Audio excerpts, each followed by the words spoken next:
There is definitely a point in 3 Days to Kill where it becomes very apparent that we are watching a McG film. It's right around the time where a child's reaction to witnessing a multiple homicide as well as a car bomb go off is, yes!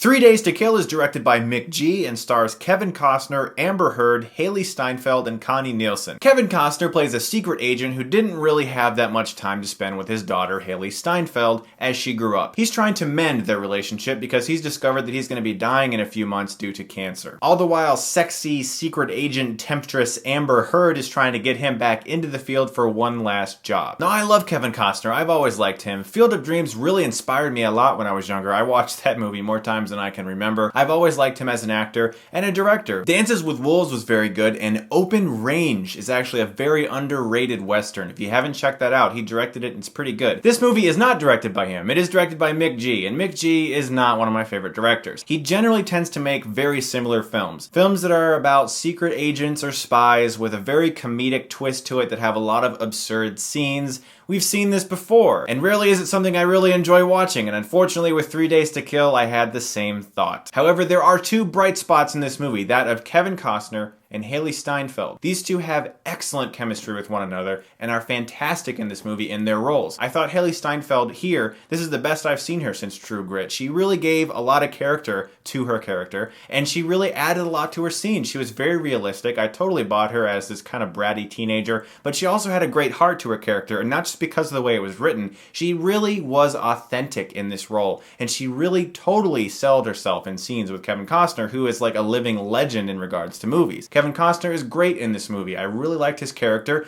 I liked the way he played the character. However, the movie is really dumb. This movie is better than This Means War, but it has basically the same problem. It's a film that's trying to have a very serious story to it, with a lot of spy operations and stuff, but then it tries to throw in all of this family and relationship drama along with this really absurd comedy that just doesn't make sense. Also, the movie is directed really poorly, and I'm not talking necessarily about the way it looks, because it's a sleek looking movie. I'm talking about the way scenes are assembled. There are intense scenes in this movie that would be entertaining if they weren't just so out of the blue. There isn't really a good sequence of events in this movie in which you are able to ride a tone that feels as if it flows naturally. Everything is jumbled, and certain things happen where you're like, that was just out of nowhere. Like chase scenes that just, boom, here's a big chase scene. Where did this come from? Why is this here besides to have the cliched, we need a chase scene right now? And it really isn't all that well directed. It's just this hyperactive editing style that McG loves to use. Also, towards the finale of this movie, there are certain events that are just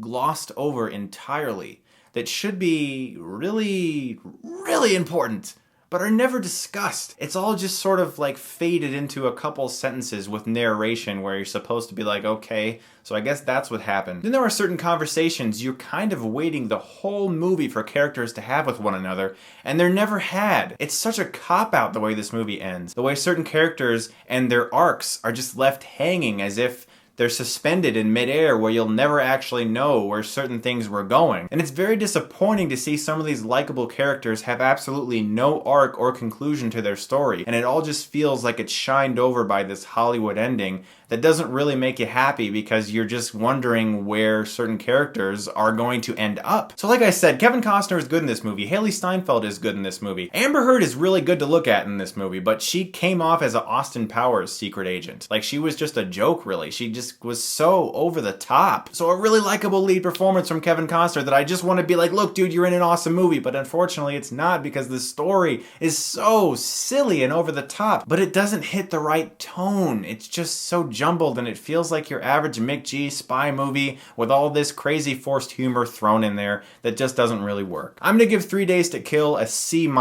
It's not really worth seeing in the theaters. I would suggest Kevin Costner fans checking it out for a really good performance from him, but other than that, this movie just really isn't worth your time. Guys, if you see the movie, let me know what you thought of it below. I am curious to know. What's your favorite McG movie? Mine's probably We Are Marshall. I would say that's the one bright spot in regards to the films he's made that just does not seem like a McG movie at all. Thanks as always for watching, guys, and if you like this, you can click right here and get Stuckmanized.